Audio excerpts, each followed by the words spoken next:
नमस्कार, स्वागत है आपका। एनडीटीवी देख रहे हैं आप। मैं हूं आपके साथ ऋतु सिंह। और चलिए बुलेटिन की शुरुआत करते हैं इस वक्त की बड़ी खबर के साथ, जो कांकेर से है। इनामी नक्सली की गिरफ्तारी की पुष्टि हुई है। 25 लाख का इनामी नक्सली प्रभाकर गिरफ्तार हुआ है। तो 40 साल से नक्सल संगठन में सक्रिय ये था। छत्तीसगढ़ समेत 4 राज्यों की पुलिस इसको तलाश कर रही थी। और इसी के साथ देखिए एक बड़ी कामयाबी यहां पर मिली है। 25 लाख का ये इनामी प्रभाकर, जिसकी गिरफ्तारी की पुष्टि कर दी गई है। और देखिए बीते दिन ये हमने देखा था कि इसकी गिरफ्तारी को लेकर नक्सलियों की तरफ से दावा भी किया था। हालांकि पुलिस की तरफ से इसको लेकर इनकार किया जा रहा था, लेकिन अब जो ताजा अपडेट आई है उसके मुताबिक देखिए गिरफ्तारी की पुष्टि कर दी गई है। 25 लाख का इनामी नक्सली प्रभाकर गिरफ्तार कर दिया गया है। तो देखिए 40 साल से नक्सल संगठन में ये सक्रिय है और छत्तीसगढ़ समेत 4 राज्यों की पुलिस इसकी तलाश कर रही थी। ज्यादा जानकारी के साथ हमारे सहयोगी नीरज तिवारी जुड़ गए, सीधा उनका रुख करेंगे। नीरज, देखिए प्रभाकर की बात की जाए, 25 लाख इनामी नक्सली 4 राज्यों की पुलिस तलाश कर रही थी। एक बड़ी सफलता कही जाएगी ये। जो बिल्कुल कांकेर पुलिस के लिए अहम सफलता कहें या फिर बस्तर, छत्तीसगढ़, उड़ीसा, तेलंगाना, महाराष्ट्र और झारखंड की हम बात करें तो इन इलाकों की पुलिस के लिए भी बड़ी सफलता हो सकती है। क्योंकि ये जो प्रभाकर है, ये विगत जब से बस्तर में माओवाद 40 दशक से अपना पैर पसारना शुरू किया था, उसी दौर के समय से ये माओवादी सक्रिय था। 1984 के दशक में 1984 के समय में माओवाद ग्रस्त इस इलाके में जब प्रवेश किया, उस समय से ये सक्रिय था, तो अभी तक भी वो सक्रिय रहा है। लेकिन 40 दशक के बाद एक बार फिर प्रभाकर को अंततः पुलिस ने पकड़ लिया और बड़ी सफलता इसमें मिली है। लगभग 25 लाख रुपए का यह इनामी माओवादी है, जो कि SZCM मेंबर है। आपको बता दें कि जो सचिव हैं, जो बड़े कैडर के माओवादी हैं, उनके साथ ये काफी क्लोज रिलेटिव रहे हैं, काफी उनसे संबंधी रहे हैं। साथ ही जो गणपति है वो इनका चचेरा भाई बताया जा रहा है, जो कि बड़ा मेंबर है, CC मेंबर है। और इस तरह से कई ऐसे लीडर हैं जो इसके साथ पुराने दौर से काम करते आ रहे थे और ये लगातार नक्सल इलाके में सक्रिय था। उत्तर बस्तर के इलाके में खास इसकी पैठ थी, क्योंकि महाराष्ट्र के गढ़चिरौली से लेकर पूरे दक्षिण बस्तर के एरिया में सामान सप्लाई का काम इसका प्रमुख कार्य था। इसके अलावा दूसरे राज्य थे, उस दूसरे राज्यों में भी सामान सप्लाई किया करता था। नक्सल सामग्रियों का जो भी सप्लाई काम होता था, पूरी की पूरी इसी से जुड़ी हुई तार थी। और ये तमाम जो बड़े कैडर के माओवादी थे, उनसे संपर्क बिल्कुल बड़े कैडर के माओवादियों में से एक था। बड़ी सफलता इसे कही जाएगी। बहुत बहुत शुक्रिया आपका नीरज, जानकारी के लिए। हमें सूचना प्राप्त हुई थी कि उत्तर बस्तर डिवीज़न के टॉप लीडर में से कोई एक नक्सली बाहर आया है और हमने इसके लिए MCP लगाई थी। और MCP के दौरान अंतागढ़ के पास हमें एक संदिग्ध व्यक्ति मिला, जिससे पूछताछ के दौरान पता चला कि वह उत्तर बस्तर SZCM रैंक का प्रभाकर उर्फ बलमोरी नारायण है, जिसे हमने गिरफ्तार किया आज। और उसके खिलाफ जो पहले से पंजीबद्ध अपराध थे, उसमें हम उसको गिरफ्तार करके आगे की कार्रवाई के लिए जेल भेज रहे हैं। यह जो अपराधी है बलमोरी नारायण राव या प्रभाकर SZCM रैंक का है और इसके खिलाफ छत्तीसगढ़ गवर्नमेंट ने 25 लाख का इनाम भी रखा है। इसके खिलाफ छत्तीसगढ़ में कई जिलों में अपराध हैं और यहाँ भी बहुत सारे इसके अगेंस्ट बार में पेंडिंग है। वर्तमान में यह नॉर्थ सब जोनल ब्यूरो का लॉजिस्टिक एवं सप्लाई का इंचार्ज था। इसके अलावा मोपोस्ट टीम का भी इंचार्ज था। बड़ी खबर बीजापुर से, जहां पर जवानों ने नक्सली स्मारक को ब्लास्ट किया है। बाटे बागू कैंप खुलने के बाद जवानों ने ये बड़ी कार्रवाई की है। 90 फीट ऊंचे स्मारक को जवानों ने ब्लास्ट करके ध्वस्त किया है और स्मारक को नक्सलियों ने स्थायी मंच बनाकर रखा था। बताते चले कि 3 अगस्त 2023 को नक्सलियों ने इसका उद्घाटन भी किया था और 500 हथियारबंद नक्सलियों ने इसका उद्घाटन किया। नक्सलियों के बड़े लीडर्स का सेफ जोन इलाका ये रहा है। तो देखिए CRPF, DIG और बीजापुर SP भी इस दौरान मौके पर मौजूद रहे और ये मौके की तस्वीरें जब इस स्मारक को ब्लास्ट करके ध्वस्त किया गया। बताते चले कि बीजापुर के पामेड़ थाना क्षेत्र का ये पूरा मामला है। तो ये तस्वीरें आपको दिखा रहे हैं जहां पर जवानों ने नक्सली स्मारक को ब्लास्ट किया है। बाटे बागू कैंप खुला और उसके बाद जवानों ने ये बड़ी कार्रवाई की है, जिसकी तस्वीरें आप देख रहे हैं।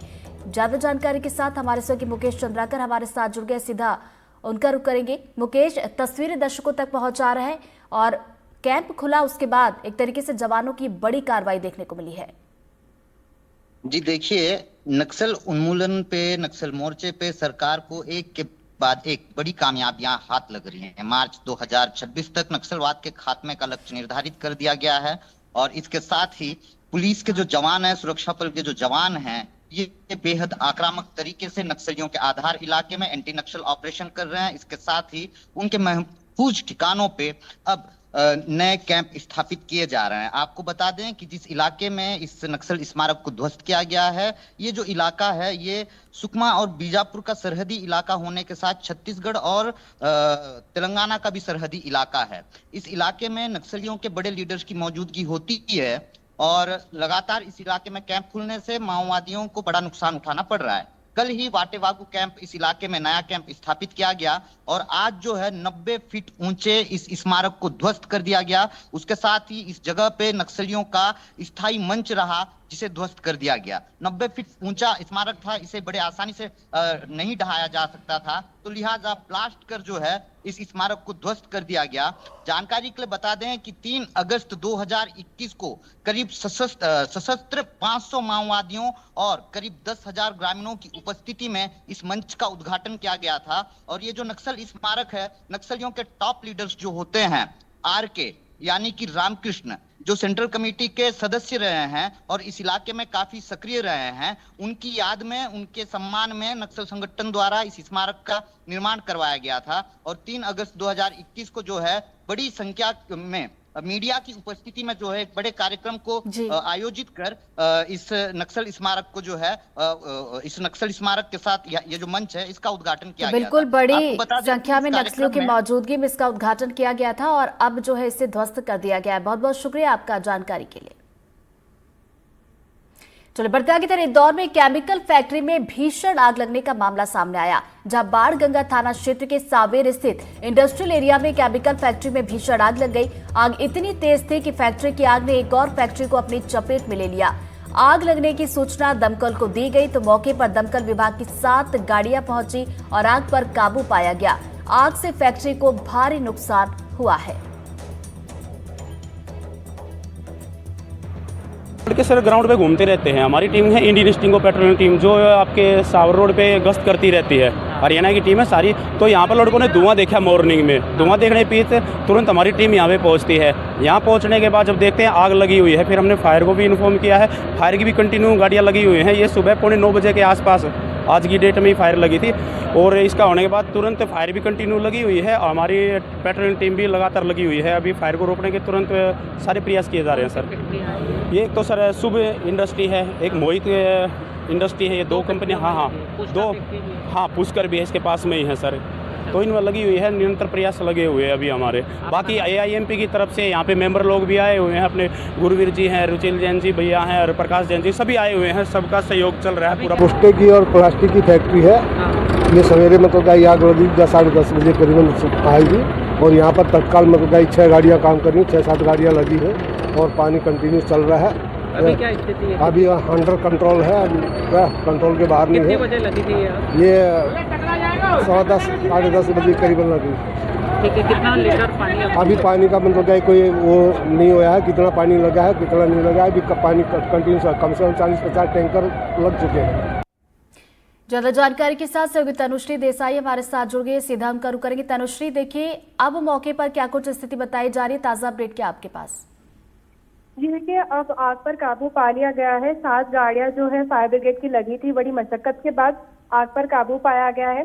खुशी की बात यह है कि कोई भी जनहानि नहीं हुई है, क्योंकि जैसे ही वहां पे मौजूद लोगों को भनक लगी कि यहाँ पे आग लगी है, धुआं उठते हुए देखा इन लोगों ने, तो वो मौके से तत्काल भाग गए थे अपनी जान बचाते हुए। तो ऐसी स्थिति में कोई भी जनहानि नहीं देखने को मिली है। जब ये आग लगी थी कितने कर्मचारी अंदर मौजूद थे? जी बताया जा रहा है कि वहाँ पर जो है जो आंकड़ा नहीं आया है, पर ये बताया गया है कि वहाँ पे काफी कर्मचारी मौजूद थे फैक्ट्री के अंदर, और आग लगी और जैसी फैक्ट्री चपेट में आई है तो तत्काल जो है वहाँ से लोग अपनी जान बचाकर भागे हैं। जानकारी ये भी थी कि आसपास जो फैक्ट्री है वो भी इस आग की चपेट में आई थी, क्या वहाँ पर भी आग को बुझा लिया गया है? जी बिल्कुल, पास में ही एक पुश्ता की बनाने की फैक्ट्री थी और वहां पर भी अब जो है काबू पा लिया गया है आग पर।